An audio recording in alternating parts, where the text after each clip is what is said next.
നമസ്കാരം. ഔ T V 24/7 cinema വിശേഷങ്ങൾ. ഇന്ന് എന്നോടൊപ്പമുള്ള അതിഥി അനിൽ ആണ്. അനിലേട്ടാ നമസ്കാരം. നമസ്കാരം. പിന്നെ ഈ സിനിമാ വിശേഷങ്ങളിലേക്ക് അനിലേട്ടനെ കൊണ്ടുവരാനുള്ള കാരണം എന്ന് പറഞ്ഞാൽ ഒരു ഒരു നീണ്ട കാലഘട്ടമായിട്ട് ഷോർട്ട് ഫിലിമിലൂടെ ഒരുപാട് ആൾക്കാരെ ഈ മേഖലയിലേക്ക് കൊണ്ടുവന്ന ഒരാളാണ് അനിലേട്ടൻ്റെ. ഈ കുഞ്ഞു സിനിമകളിൽ അഭിനയിച്ചവർ വലിയ സിനിമകളിൽ അഭിനയിച്ചവരാണ്. അങ്ങനെയൊക്കെയുള്ള ഒരുപാട് പ്രത്യേകതകളുണ്ട്. ഏത് വർഷമാണ് ശരിക്കും ഈ ഫിലിം എന്നുള്ള ഒരു കൺസെപ്റ്റിലേക്ക് അനിലേട്ടൻ തിരിയുന്നത്? 2015 ഞങ്ങളിത് ആദ്യമായിട്ട് കുറച്ച് സുഹൃത്തുക്കൾ ചേർന്നിട്ട് ദ കോമ്പറ്റീഷൻ എന്ന പേരിൽ ഒരു ചെറിയൊരു ഷോർട്ട് ഫിലിം ചെയ്തത്. അതൊരു തുടക്കമായിരുന്നു. അത് അത്ര സീരിയസ് ആയിട്ട് എടുത്തതല്ല ഞങ്ങൾ. പക്ഷെ അതെടുത്ത് കഴിഞ്ഞപ്പോഴത്തേക്ക് പലരും പറഞ്ഞു നിങ്ങൾ സീരിയസ് ആയിട്ടുള്ള സബ്ജക്റ്റ് ചെയ്യണം. പക്ഷേ എക്സ്പീരിയൻസ് ഉള്ള ഒറ്റ വ്യക്തികൾ കൂടി ഞങ്ങളുടെ കൂട്ടത്തിൽ, ഇൻക്ലൂഡിങ് മൈസെൽഫ്, ആരും ഉണ്ടായിരുന്നില്ല. പിന്നീട് ഒരു വർഷം കഴിഞ്ഞപ്പോഴത്തേക്ക് ഒരു ചെറിയൊരു 3 മിനിറ്റ് ദൈർഘ്യമുള്ള ഒരു കുഞ്ഞു ചിത്രം, അതിൻ്റെ പേര് അനന്ത സൗഹൃദം എന്ന പേരിൽ. അപ്പോൾ ഞങ്ങൾ പ്രോപ്പർ സ്റ്റുഡിയോയിലൊക്കെ പോയാണ് അതിൻ്റെ ഡബ്ബിങ്ങും കാര്യങ്ങളൊക്കെ ചെയ്തത്. അപ്പോൾ അവർ അതിൻ്റെ ദോഷവശങ്ങൾ, അതിൻ്റെ പ്ലസ് പോയിൻ്റ് മൈനസ് പോയിൻ്റൊക്കെ എന്നെ പറഞ്ഞ് മനസ്സിലാക്കി തന്നു. പിന്നീട് അതിന് ശേഷം ഇത്തിരിയുടെ ദൈർഘ്യമുള്ള ഒരു ത്രില്ലർ സംഭവം, അതിൻ്റെ പേര് സാക്ഷ്യം എന്നാണ്. അപ്പോൾ അത് എടുത്തു കഴിഞ്ഞപ്പോഴത്തേക്ക് എൻ്റെ സുഹൃത്തുക്കൾക്ക് തന്നെ, എനിക്കും അതുപോലെ സുഹൃത്ത് എന്നേക്കാൾ ഉപരിയായിട്ട് എൻ്റെ കൂടെ ഉള്ളവർ, അവർക്കൊരു കോൺഫിഡൻറ്റ് നമുക്ക് ഇതൊക്കെ ചെയ്യാൻ പറ്റും എന്നുള്ള രീതിയിൽ ഒരു സ്റ്റെപ്പ് ബൈ സ്റ്റെപ്പ് ആയിട്ടാണ് ഇതിലെല്ലാത്തിലും ആസ് എ ഡയറക്ടർ എന്ന് തന്നെയാണ് ഫ്രെയിം വന്നത്. Director and script writer. അതെ. ഓക്കെ. അപ്പോൾ മൂന്നാമത്തേതിലെത്തി. എന്നിട്ട് നാലാമത്തെ ഏതായിരുന്നു? നാലാമത്താണ് ഏകാന്തം. അത് മൂന്നാമത്തെ ചെയ്ത് കഴിഞ്ഞപ്പോഴത്തേക്കാണ് നമുക്ക് അത് സാക്ഷ്യം ചില ഫെസ്റ്റിവലിലൊക്കെ ഞങ്ങൾ പങ്കെടുത്തിരുന്നു. അപ്പോഴാണ് അത് മനസ്സിലായത്, നമ്മളുടെ കുറവുകളും ഗുണങ്ങളും ഒക്കെ, അതിൻ്റെ ഡ്രോബാക്സ് ആൻഡ് മെറിറ്റ്സും ഡീമെറിറ്റ്സും ഒക്കെ ഞങ്ങൾക്ക് മനസ്സിലായത്. അപ്പോൾ എന്തെങ്കിലും സീരിയസ് ആയിട്ടുള്ള സബ്ജക്റ്റ് ചെയ്യണം. അപ്പോൾ എന്താണ് സബ്ജക്റ്റ് ചെയ്യേണ്ടത്? അപ്പോൾ ഞാൻ ബേസിക്കലി നല്ലൊരു വായനക്കാരനാണ്. അപ്പോൾ അഷ്ടമൂർത്തിയുടെ ഒരു ചെറുകഥ എന്നെ പണ്ടേ എന്നെ വല്ലാതെ വല്ലാതെ ഒരു അവസ്ഥയിലാക്കിയിട്ടുള്ളൊരു കഥയുണ്ടായിരുന്നു, അമ്മ ഉറങ്ങുന്ന രാത്രി. അപ്പോൾ അദ്ദേഹം നാട്ടിൽ, ഞാൻ തൃശ്ശൂർ പോയ സമയത്ത് അദ്ദേഹത്തിൻ്റെ വീട്ടിൽ ഞാൻ പോയിരുന്നു. എൻ്റെ സിനിമാ വിശേഷങ്ങളൊക്കെ ആയിട്ട് സംസാരിച്ച സമയത്ത് അദ്ദേഹത്തിനോട് ഞാൻ ചോദിച്ചു, കുട്ടേട്ടാ ഈ ഫിലിം ഞങ്ങൾ ചെയ്യുന്നതിനകത്ത് എന്തെങ്കിലും വിരോധമുണ്ടോ, ഞങ്ങളും ചെയ്തോട്ടെ.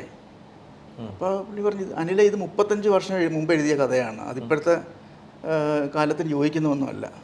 ഞാൻ പറഞ്ഞു, അത് യോജിക്കുന്ന വിധത്തിൽ ഞങ്ങൾക്ക് മാറ്റാനുള്ള അനുവാദം തന്നാൽ മതി, ഞങ്ങളത് മാറ്റി ചെയ്യാം. ഓക്കെ, അങ്ങനെ ഉണ്ടെങ്കിൽ നിങ്ങൾ ചെയ്തോളൂ എന്ന് പറഞ്ഞു. അങ്ങനെ അദ്ദേഹത്തിൻ്റെ പെർമിഷനോട് കൂടിയാണ് അമ്മ ഉറങ്ങുന്ന രാത്രി എന്ന ആ ചെറുകഥ, അദ്ദേഹത്തിന് ആ കഥയ്ക്ക് അവാർഡൊക്കെ കിട്ടിയ ഒരു കഥയാണ്. സാഹിത്യ അക്കാദമി അവാർഡൊക്കെ വാങ്ങിയൊരു കഥയാണത്. അതിനെയാണ് ഞങ്ങൾ ചെറിയ മാറ്റങ്ങളൊക്കെ വരുത്തി ഏകാന്തം എന്ന പേരിൽ ആദ്യത്തെ സിനിമ ആകുന്നത്.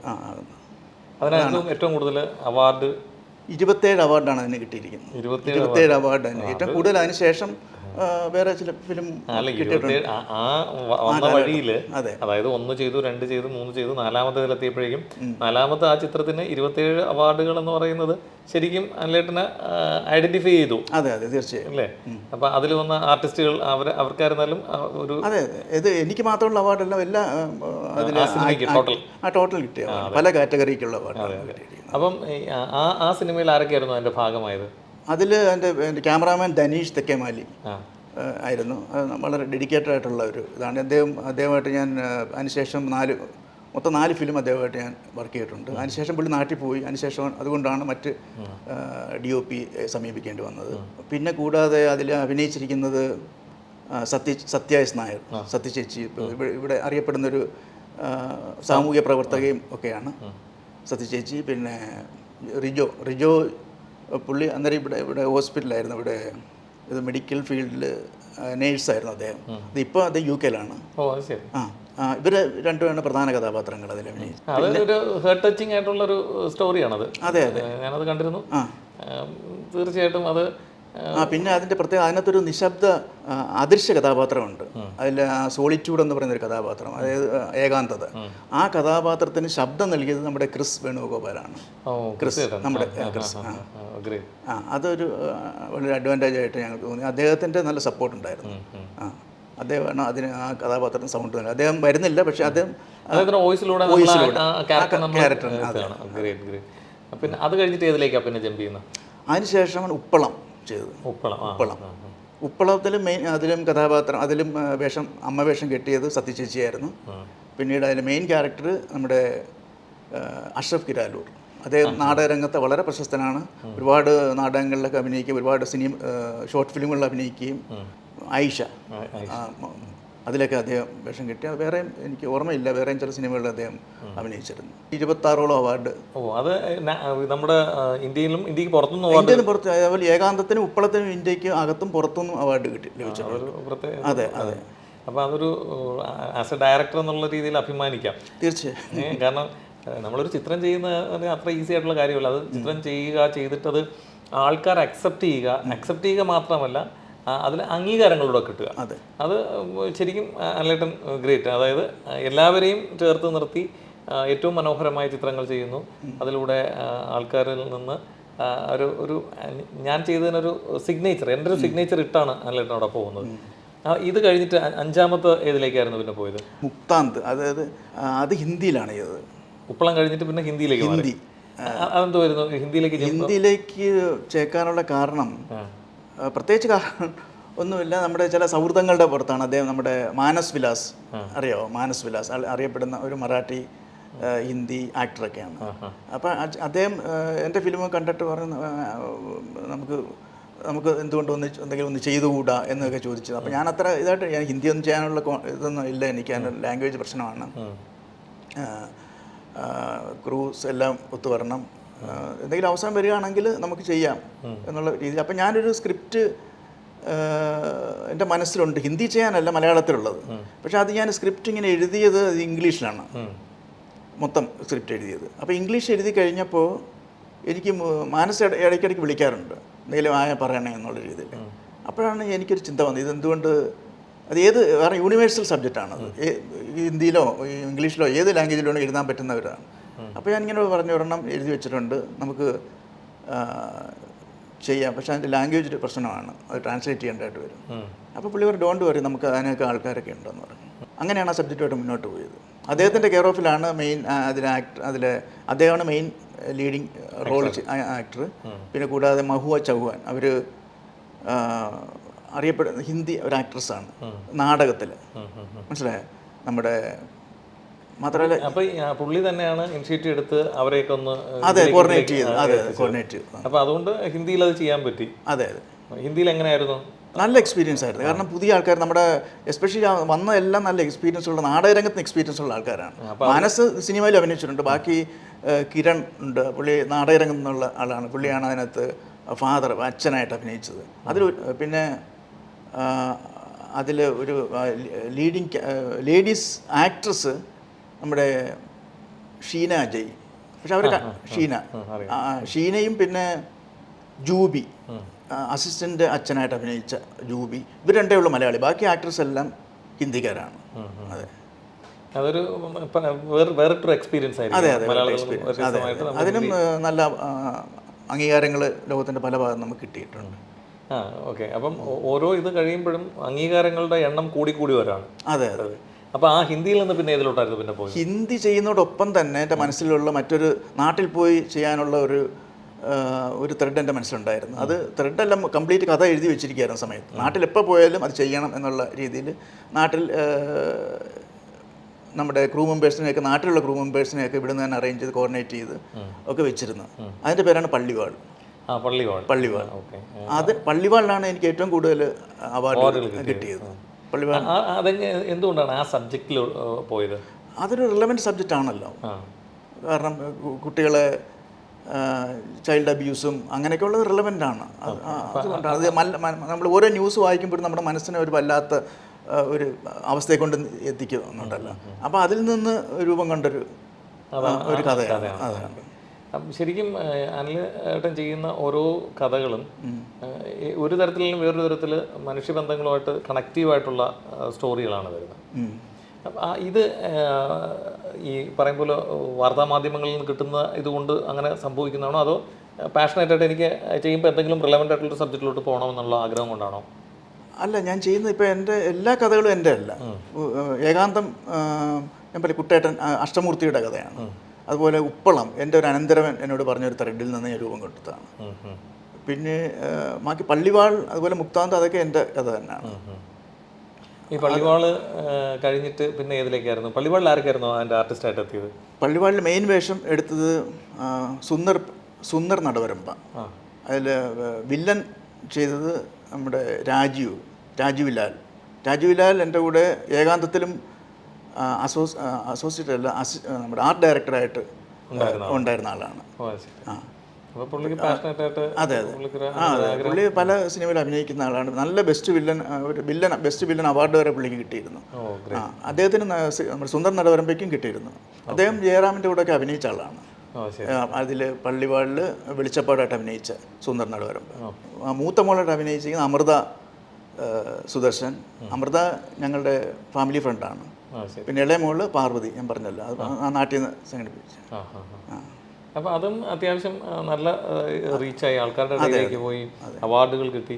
അപ്പം ഈ ഓരോ പ്രാവശ്യം ഇങ്ങനെ നമുക്ക് അവാർഡുകളൊക്കെ കിട്ടുമ്പോൾ സ്വാഭാവികമായിട്ടും അടുത്തെടുക്കുമ്പോൾ വീണ്ടും ഭയത്തോടെ ആയിരിക്കുമല്ലോ അപ്രോച്ച് ചെയ്യുന്നത്. കാരണം എന്ന് പറഞ്ഞാൽ അതിനേക്കാളും നന്നാക്കണം. അതെ, തീർച്ചയായും അങ്ങനെ ഒരു ചലഞ്ചുണ്ട്. പക്ഷെ അത് വളരെ ഹെൽത്തി ചലഞ്ചാണ്, ഹെൽത്തി ആയിട്ടുള്ള. നമ്മൾ ആ പോസിറ്റീവ് രീതിയിലാണ് നമ്മൾ എടുക്കുന്നത്, ഞാനും അതുപോലെ എൻ്റെ ടീമങ്ങൾ. അത് കഴിഞ്ഞിട്ട് ഏതിലേക്കാണ് അടുത്ത് പോയത്? പള്ളിവാളിന് ശേഷം എടുത്തത് ഗാർഡിയൻ എന്ന് പറയുന്ന ഒരു സിനിമയാണ്. ഗാർഡിയൻ അത് ആക്ച്വലി അതൊരു പെയ്ഡ് പ്രൊജക്റ്റാണ്. അത് മറ്റൊരു സംഘടനയ്ക്ക് വേണ്ടി ഞാൻ ചെയ്ത് കൊടുത്ത ഒരെണ്ണമാണ്. വേറിട്ടൊരു സബ്ജക്റ്റാണ്. അതായത് ദുബായ് സീറോ മലബാർ സഭയ്ക്ക് വേണ്ടി സെൻറ്റ് ജോസഫിൻ്റെ ഒരു പ്രത്യേക വർഷമുണ്ടായി, 2022 ആണെന്ന് തോന്നുന്നു. അപ്പോൾ അന്ന് കൊറോണ സമയം. അപ്പോൾ അവർക്ക് സ്റ്റേജ് പ്രോഗ്രാമിന് പകരം അവരൊരു ഷോർട്ട് ഫിലിം എടുക്കാനുള്ള തയ്യാറെടുപ്പിലായിരുന്നു. അപ്പോൾ അതിന് എന്നെ സമീപിച്ചു. കാരണം അതിലൊരു മെമ്പറാണ് ജൂബി, എൻ്റെ സുഹൃത്താണ്. അപ്പോൾ ജൂബി എന്നോട് പറഞ്ഞു. അപ്പോൾ ആദ്യം തന്നെ ഞാൻ പറഞ്ഞു, എനിക്ക് ഈ റിലീജിയസ് സബ്ജക്റ്റ് ചെയ്ത എക്സ്പീരിയൻസ് ഒന്നുമില്ല. അപ്പോൾ അത് സാരമില്ല, എനിക്ക് ചെയ്യാൻ പറ്റും എന്നൊക്കെ പറഞ്ഞ് എന്നെ ഒരു കോൺഫിഡൻറ്റ് ലെവലാക്കി. അങ്ങനെ പ്രൊജക്റ്റ് മുന്നോട്ട് പോയി, അങ്ങനെ ചെയ്തു കൊടുത്തതാണ് ദ ഗാർഡിയൻ.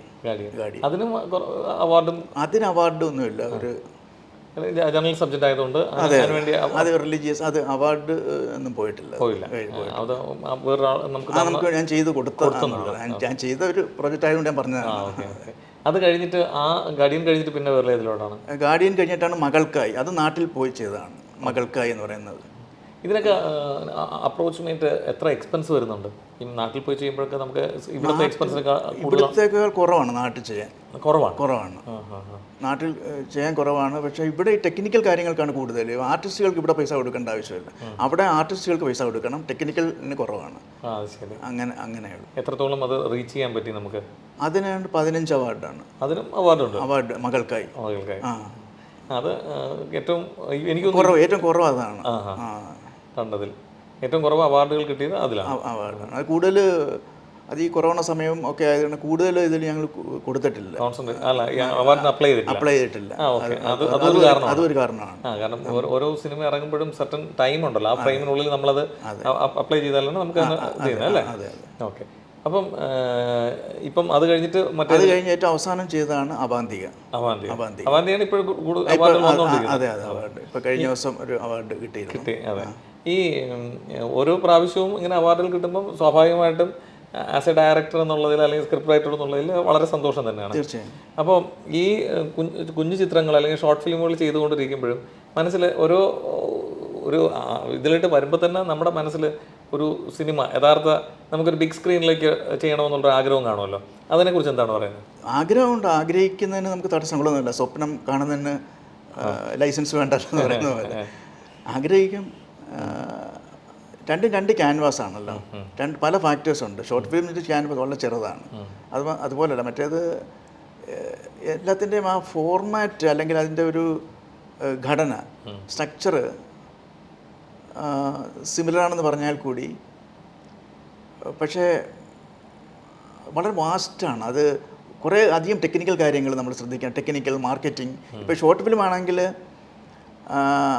അതിനൊരു എന്താ റിട്ടേൺ കൊടുക്കേണ്ട, അതിന് സാമ്പത്തികത്തിൽ നിന്ന് ഒന്നും അത് ഒന്നും പ്രതീക്ഷിക്കുന്നില്ല. കാരണം നമ്മൾ എത്ര നമ്മൾ കോസ്റ്റ് ആയാലും അത് അഡ്ജസ്റ്റ് ആയി നമ്മുടെ ഒരു പാഷൻ കൊണ്ട് മാത്രം നമ്മൾ അതിലോട്ട് വന്ന് വിടുന്നതാണ്. ശരിയാണ്. ബിഗ് ക്യാൻവാസിലോട്ട് പോകുമ്പോൾ സ്വാഭാവികമായിട്ടും നല്ല ഇൻവെസ്റ്റ്മെന്റ് മാർക്കറ്റിംഗ് അതാണ്. അപ്പോൾ നമുക്ക് തിരിച്ചു കിട്ടും. നമുക്ക് നമുക്ക് ആ പ്രോജക്റ്റ് പോയിട്ട് റിസ്ക് ആണ്. ഇതുവരെ ആ റിസ്ക് എടുക്കാൻ ആഗ്രഹമുണ്ട്, ഇതുവരെ എടുത്തിട്ടില്ല. സാഹചര്യങ്ങൾ ഒത്തു വന്നു കഴിഞ്ഞാൽ എടുക്കണം. പല സബ്ജക്റ്റുകൾ മനസ്സിലുണ്ട്. ശരി. അത് അങ്ങനെ എടുക്കുകയാണെങ്കിൽ അത് ഇവിടെ ചെയ്യുമായിരിക്കും അതോ നാട്ടിൽ ചെയ്യും? അങ്ങനെയാണ് അതിൻ്റെ ഒരു അല്ല, രണ്ട് രീതിയിൽ ചെയ്യുന്ന, രണ്ടും കൂടെ മിക്സ് ചെയ്ത് ചെയ്യുന്ന സബ്ജക്റ്റുകളുണ്ട് എൻ്റെ മനസ്സിലുണ്ട്. അവിടെ നാട്ടിലും ഇവിടെയും പകുതി മീൻസ് ഇവിടുത്തെ കണക്റ്റീവ് ആയിട്ടുള്ള. അതുകൊണ്ട് പ്രത്യേകിച്ച് നമ്മൾ പ്രവാസി ആയതുകൊണ്ട് സ്വാഭാവികമായിട്ടും എന്ത് കഥ വരുമ്പോഴും നമ്മുടെ ഉള്ളിൽ ചെറിയൊരു പ്രവാസം കൂടെ അതിൽ കടന്നുകൂടും ഇല്ലേ? അപ്പം അത് വലിയൊരു എന്താണ്, ഒരു സ്വപ്നം മാത്രമല്ല, അതൊരു യാഥാർത്ഥ്യം കൂടെ ആയിക്കോട്ടെ. Thank you. ശരിക്കും ഇവിടെ ഒരുപാട് അവാർഡുകൾ ഇവിടെ ഞാൻ കയറി വരുമ്പോൾ കണ്ടാണ്. ഒരുപാട് അവാർഡുകൾ ഇവിടെ തന്നെ ഉണ്ട്. പിന്നെ അനിലേട്ടൻ്റെ സോഷ്യൽ മീഡിയ പേജുകളിലൊക്കെ പലപ്പോഴും ഇങ്ങനെ ഓരോ അവാർഡുകളുടെ കുറിച്ച് ഡീറ്റെയിൽ കാണുന്നുണ്ട്. അപ്പം ഈ ഏറ്റവും നന്നായി ചെയ്ത ചിത്രങ്ങൾ എല്ലാം ഒന്നിനൊന്നും നല്ലതാണ്. എന്നാലും അവാന്തിയെക്കുറിച്ചുള്ള ഡീറ്റെയിൽ ആയിട്ടൊന്ന് പറയാമോ? ആരൊക്കെയായിരുന്നു ക്രൂ മെമ്പേഴ്സ്? അതിൻ്റെ എങ്ങനെയാണ് അതിൻ്റെ ഒരു സെറ്റപ്പ്? അവാന്തിയ എൻ്റെ കഥ എൻ്റെ തന്നെയാണ്. അത് നേരത്തെ ബ്ലൂ വെയിൽ ഗെയിം ഉണ്ടല്ലോ, അതിനെ ബേസ് ചെയ്തുകൊണ്ട് ഞാൻ നേരത്തെ ഒരു സ്റ്റോറി ചെയ്ത് വെച്ചിരുന്നു. പക്ഷേ അത് ബ്ലൂ വെയിൽ ഇപ്പോൾ നോ റിലവൻ്റ് ആണ് ഇപ്പോൾ ഇല്ല. അതിന് ശേഷം ഒരു സബ്ജക്റ്റ് ചെയ്യണമെന്ന് കഴിഞ്ഞപ്പോൾ ആ കഥ എൻ്റെ മനസ്സിലുണ്ടായിരുന്നു. അപ്പോൾ അതിന് മാറ്റങ്ങളൊക്കെ വരുത്തി. ഇപ്പോൾ കൂടുതൽ നമ്മൾ ഭീതിയോടെ കഴിയുന്ന ഒരവസ്ഥ കേരളത്തെ മയക്കുമരുന്നിൻ്റെ കാര്യത്തിലൊക്കെ. അപ്പോൾ അതുമായിട്ട് ക്ലബ് ചെയ്ത് മയക്കുമരുന്നിൻ്റെ രീതിയിലൊക്കെ ആക്കി അങ്ങനെ രൂപപ്പെട്ട് വന്ന ഒരു കഥയാണ് അവാന്തിക. അതിൽ ആരൊക്കെയാണ് അതിൻ്റെ? അത് പ്രധാനമായിട്ട് എനിക്ക് എടുത്തു പറയേണ്ടത് മെജോക്കെ ആൻ്റണി. അദ്ദേഹമാണ് അതിൻ്റെ പ്രൊഡ്യൂസർ. നമ്മുടെ സുഹൃത്താണ്. അദ്ദേഹം ഞാൻ പറഞ്ഞില്ലേ ഗാഡി എന്ന് പറഞ്ഞ സീറോ മലബാർ സഭയ്ക്ക് വേണ്ടി അദ്ദേഹം അതിൻ്റെ മെമ്പറാണ്. അപ്പോൾ അദ്ദേഹമായിട്ട് സംസാരിച്ചപ്പോഴേ ഞാൻ പറഞ്ഞു I will produce the film എന്നുള്ള രീതിയിൽ. അങ്ങനെയാണ് ആ പ്രൊജക്റ്റുമായിട്ട് മുന്നോട്ട് പോയത്. അദ്ദേഹമാണ് പ്രൊഡ്യൂസർ. പിന്നെ മറ്റൊരു എൻ്റെ പ്രൊഡക്ഷൻ കൺട്രോളർ എൻ്റെ സുഹൃത്ത് റഷീദ്. അദ്ദേഹം വളരെ ഹെൽപ്ഫുള്ളായിരുന്നു തുടക്കം മുതൽ അവസാനം വരെ. ഏത് കാര്യത്തിലും എന്നോടൊപ്പം എൻ്റെ ഭയങ്കരമായിട്ട് ആക്റ്റീവായിട്ട്. മാത്രമല്ല അതിനകത്തൊരു വില്ലൻ വേഷം ചെയ്തത് അദ്ദേഹമാണ്. വളരെ അദ്ദേഹത്തിന് 2 or 3 അവാർഡ് ബെസ്റ്റ് വില്ലൻ കിട്ടിയിട്ടുണ്ട്. വില്ലൻ. പിന്നെ അതുപോലെ മനോജ് രാമപുരത്ത് അദ്ദേഹം അഭിനയിച്ചിട്ടുള്ളതാണ്, ഇവിടെ അറിയപ്പെടുന്നത്. അദ്ദേഹമാണ് ഇതിനകത്ത് അച്ഛൻ കഥാപാത്രം. പിന്നെ അഖില ഷൈൻ അമ്മയായിട്ട് വേഷം കിട്ടിയത്. പിന്നെ അതിൻ്റെ പ്രധാന സെൻട്രൽ ക്യാരക്ടർ ചെയ്തത് അനൂജ നായർ. അനൂജയെക്കുറിച്ച് പറയുകയാണെങ്കിൽ അവർ 2ാമത്തെ ഫിലിമാണിത്. പക്ഷേ ഒരു സെൻട്രൽ റോൾ ചെയ്യുന്ന ആദ്യമായിട്ടാണ്. പക്ഷേ അത് വളരെ ഞങ്ങളെ വിസ്മയിച്ച് കളഞ്ഞിരിക്കുന്നു അഭിനയം. കൂടുതൽ ടെൻഷനൊന്നും ഞങ്ങൾക്ക് എടുക്കേണ്ടി വന്നില്ല അഭിനയിപ്പിക്കാനും. നൃത്തം, അതിനകത്ത് ഒരു നൃത്തരംഗമുണ്ട്, അതൊക്കെ കമ്പോസ് ചെയ്ത് പുള്ളിക്കാരി തന്നെയാണ്. 2 നൃത്തമുണ്ട്, അതിൽ ഒരു നൃത്തം പുള്ളിക്കാരിയാണ് കമ്പോസ് ചെയ്ത് ഒരു ഭരതനാട്യത്തിൻ്റെ. അത് പിന്നെ 2ാമത്തെ നൃത്തം ചെയ്ത് അഖിലയാണ്. അഖിലയുടെ കമ്പോസിങ്ങിലാണ് ചെയ്തത്. അപ്പം അതൊരു മികച്ച ചിത്രം തന്നെയാണ്. പിന്നെ അതുപോലെ തന്നെ അതിൻ്റെ പിന്നിൽ പ്രവർത്തിച്ച ഷിജു തോമസ് ആണ് അതിൻ്റെ ക്യാമറ DOP പ്ലസ് എൻ്റെ എഡിറ്റിംഗ് നിർവഹിച്ചത്. പിന്നെ സംഗീതം നാട്ടിലാണ് ചെയ്തത്. അതിൽ സംഗീതം ചെയ്തത് ദീപക് വർഗീസ് നാട്ടിലാണ്. പക്ഷെ അതിൻ്റെ എഡിറ്റിംഗ്, അതായത് മ്യൂസിക് എഡിറ്റിംഗ് പോലുള്ള സംഭവങ്ങൾ, അതായത് മിക്സിംഗ് പോലുള്ള സംഭവം ചെയ്തതാണ് ശ്രീകുമാർ തേർമഠത്തിൽ. എൻ്റെ 2-3 ഫിലിം പുള്ളി ആയിട്ട് ഞങ്ങൾ സഹകരിച്ച് ചെയ്തിട്ടുണ്ട് അദ്ദേഹമായിട്ട്. അപ്പോൾ അതൊരു വ്യത്യസ്തമായ എക്സ്പീരിയൻസ് ആണ്. അതെ. അതുപോലെ അത് മികച്ച നിലവാരം പുലർത്തി എന്നുള്ളതാണ്. അതെ, പലയിടത്തും നല്ല അഭിപ്രായമാണ് അതിന് കിട്ടിക്കൊണ്ടിരിക്കുന്നത്. അതെ. അനിലേട്ടൻ ശരിക്കും പഠിച്ചതൊക്കെ എവിടെയാണ്? നാട്ടിൽ എവിടെയാണ്? എൻ്റെ ജന്മസ്ഥലം ആലപ്പുഴ ജില്ലയിൽ കായംകുളത്തുണ്ട്, താറാട്ടുപുഴ എന്ന് പറയുന്ന സ്ഥലമാണ്. പക്ഷേ ഇപ്പോൾ ഞങ്ങൾ സെറ്റിലിരിക്കുന്നത് തൃശ്ശൂരാണ്. തൃശ്ശൂർ. പഠിച്ചത് കായംകുളം MSM കോളേജ്, GKM കോളേജൊക്കെയാണ് പഠിച്ചതൊക്കെ. ഈ പഠിക്കുന്ന കാലഘട്ടത്തിൽ അനിലേട്ടന് വായന അല്ലെങ്കിൽ എഴുത്ത് അങ്ങനെ ഒരു പാഷൻ ഉണ്ടായിരുന്നു? അത് എങ്ങനെയാണ് അതിലോട്ട് എത്തിപ്പെട്ടത്? ചെറുപ്പം മുതലേ വായനാശീലം ഉണ്ടായിരുന്നു. നല്ല വായന. ഒരു ലൈബ്രറിയിൽ 3-4 ലൈബ്രറിയിലൊക്കെ മെമ്പർഷിപ്പ് എടുത്ത് വായന ചെറുപ്പത്തിൽ പുസ്തകങ്ങളായിരുന്നു എൻ്റെ കൂട്ട് എന്ന് വേണേൽ പറയാവുന്ന ഒരവസ്ഥ. ആദ്യം മറ്റ് കളികളിലോട് അത്ര വലിയ താല്പര്യം ഉണ്ടായിരുന്നില്ല, കായികമായിട്ടുള്ള പുസ്തകങ്ങളായിരുന്നു കൂട്ട്. ചെറുപ്പത്തിലൊക്കെ ഏകാന്തത എന്നെ വല്ലാതെ ഇത് ചെയ്തിട്ടുണ്ട്. പക്ഷേ ആ സമയത്തൊക്കെ എൻ്റെ കൂട്ട് പുസ്തകങ്ങളായിരുന്നു. നല്ലൊരു വായനക്കാരനായിരുന്നു ചെറുപ്പത്തിൽ. പക്ഷേ പിന്നീട് പോയി അത് ആ ശീലം ഇല്ലാതായി. പിന്നെ കഥകളൊക്കെ ചെറുപ്പത്തിൽ എഴുതുമെങ്കിലും ഞാനതൊന്നും ആരെയും കാണിക്കത്തില്ല, നമ്മുടെ സ്വന്തം എഴുതുന്നു. പിന്നീട് ഈ ജോലി സന്ദർഭാർത്ഥം മറ്റ് നേരത്തെ ഞാൻ പൂനെയിലായിരുന്നു. അപ്പോൾ ആ മറുനാടൻ മലയാളമായിട്ട് കഴിഞ്ഞ സമയത്ത് ചില പ്രസിദ്ധീകരണങ്ങളിലൊക്കെ ചെറിയ കഥകളൊക്കെ ഞാൻ പബ്ലിഷ് ആനുകാലിക പ്രസിദ്ധീകരണങ്ങളിലൊക്കെ വന്നിട്ടുണ്ട്. പിന്നെ പറയുകയാണെങ്കിൽ ഞാൻ പൂനെയിൽ അവിടുത്തെ ഒരു സംഘടനയായിട്ട് ബന്ധപ്പെട്ട് കുറേ നാൾ പ്രവർത്തിച്ചു, മലയാളി അസോസിയേഷൻ. പിന്നീട് ഞങ്ങൾ സ്വന്തമായിട്ടൊരു പ്രസിദ്ധീകരണം അവിടെ തുടങ്ങി, പ്രവാസധ്വനി എന്ന പേരിൽ. ഞാൻ അതിൻ്റെ എഡിറ്ററായിരുന്നു. പക്ഷെ അത് സാമ്പത്തികമായിട്ട് ഫ്ലോപ്പായിപ്പോയി. പക്ഷേ അതിൻ്റെ സംഭവം നമ്മൾ മാത്രം ഇനിഷ്യേറ്റീവ് എടുത്ത് വരുമ്പോൾ ഞാൻ മാത്രമല്ല, ഞങ്ങൾ 4 പേര് ചേർന്നാണ്. അവർക്കെല്ലാം 3 പേർക്കും ജോലിയുണ്ട്. എനിക്ക് ആ സമയത്ത് ജോലി ഉണ്ടായിരുന്നില്ല. അപ്പോൾ ജോലി ഇല്ലല്ലോ, നിങ്ങൾ ഇതിൽ മാത്രം കോൺസെൻട്രേറ്റ് ചെയ്യുന്നുള്ള ഒരു ഭാവമായിരുന്നു അവർക്ക്. അപ്പോൾ എനിക്ക് വരുമാനവും ഇല്ല. അത് അങ്ങനെ അതൊരു കോൺസെൻട്രേറ്റ് ചെയ്യുമ്പോഴും നമുക്ക് എന്തെങ്കിലും വരുമാനം ഉണ്ടെങ്കിലല്ലേ നമുക്ക്. അതെ അതെ, കറക്റ്റ്. സർവൈവലാണ് പലപ്പോഴും നമ്മുടെ ആവശ്യം, ഇല്ലേ? അപ്പം അതിൽ നിന്ന് എങ്ങനെയാണ് അനിലേട്ടൻ ഈ എഴുത്തിലേക്ക് എത്തുന്നത്? അനിലേട്ടൻ്റെ ഈ സിനിമ ലോകത്ത് ഇപ്പം ചെയ്യുന്നു, അപ്പം അതിൽ തന്നെ സ്ക്രിപ്റ്റ് റൈറ്ററായിട്ട് വരുന്നു. ആ സ്ക്രിപ്റ്റ് റൈറ്ററിൽ ഉപരി അതിന് കുറച്ചുകൂടെ ഞാൻ ഇടയ്ക്ക് ഞാൻ പറഞ്ഞില്ല, ചെറുകഥകളൊക്കെ ഞാൻ എഴുതി എൻ്റെ ആവശ്യത്തിന്, മീൻസ് എനിക്ക് ആ ഒരു ഹോബിയായിട്ട് ഞാൻ ചിലതൊക്കെ പബ്ലിഷ് ചെയ്തിട്ടുണ്ട്. അല്ലാതെയും ഇങ്ങനെ എഴുതാറുണ്ട്. ആ കഥകളിൽ നിന്നാണ് പല കഥകളും സിനിമയായി മാറിയിട്ടുള്ളത്. ശരി. അതെ അതെ. ഇപ്പോൾ ഈ അടുത്ത കാലത്ത് ഞാൻ എൻ്റെ ഒരു ഷോർട്ട് സ്റ്റോറി കളക്ഷൻ ഞാൻ പബ്ലിഷ് ചെയ്തിട്ടുണ്ട്. ആമസോണിലത് കിട്ടും. ശരി. ഈ എഴുതിയതെല്ലാം ചേർത്തിട്ട് എല്ലാം ഇല്ല, ഒരു 12 സ്റ്റോറി, എല്ലാ കഥകളും ഇല്ല, സെലക്റ്റീവ് ആയിട്ടുള്ള കഥകൾ. 12 കഥകളുടെ ഒരു സമാഹാരം. അപ്പോൾ അതെങ്ങനെയാണ് ആമസോണിൽ നമുക്ക് പേ ചെയ്താണോ അതോ ഫ്രീ ആണോ? എങ്ങനെ? അത് ഫ്രീ ആണ്, പക്ഷേ ഇത്തിരി നമുക്ക് വായിക്കണമെങ്കിൽ കൂടി നമ്മൾ പൈസ കൊടുക്കണം. അങ്ങനെ അത് നമ്മൾ ഫ്രീ ആണ്, ഫ്രീ സർവീസാണ്. ബുക്ക് അവൈലബിൾ ആണ് അതിൽ. ഡ്രിസിൽഡ് നൈറ്റ്മെയർ എന്നാണ് എൻ്റെ പുസ്തകത്തിൻ്റെ പേര്. എങ്ങനെ? ഡ്രിസിൽഡ് നൈറ്റ്മെയർ. ശരി. ഇംഗ്ലീഷാണ്? ഇംഗ്ലീഷാണ്. അത് ശരി. അപ്പോൾ മലയാളത്തിൽ നിന്ന് വിട്ട് ഇംഗ്ലീഷിലേക്ക്? അല്ലല്ല, നേരത്തെ ഈ കഥകളൊക്കെ ഷോർട്ട് എഴുതി വെക്കുന്നതൊക്കെ ഇംഗ്ലീഷാണ്. അത് ടൈപ്പ് ചെയ്യാൻ എളുപ്പം. ഈ ടൈപ്പിംഗ് അറിയാവുന്നതുകൊണ്ട് ടൈപ്പ് ചെയ്യാൻ എളുപ്പം ഇംഗ്ലീഷ് ആയതുകൊണ്ട് എഴുതി വയ്ക്കും. അങ്ങനെ സംഭവിച്ചു പോകുന്നല്ല, മലയാളത്തിനോടുള്ള ഇതുകൊണ്ടല്ല. ഓക്കെ. പിന്നെ അനിലേട്ടനെ കുറിച്ച് കൂടുതൽ ചോദിക്കുകയാണെങ്കിൽ ആരൊക്കെയാണ് ഉള്ളത് കൂടെ? വൈഫ്, 2 കുട്ടികൾ. മോള് നാട്ടിലാണ്. എന്ത് ചെയ്യുന്നു? അവൾ BRക്ക് പഠിക്കുന്നു. BRക്ക് സെക്കൻഡ് ഇയർ. മോൻ ഇവിടെ ഉണ്ട്, അവൻ +1.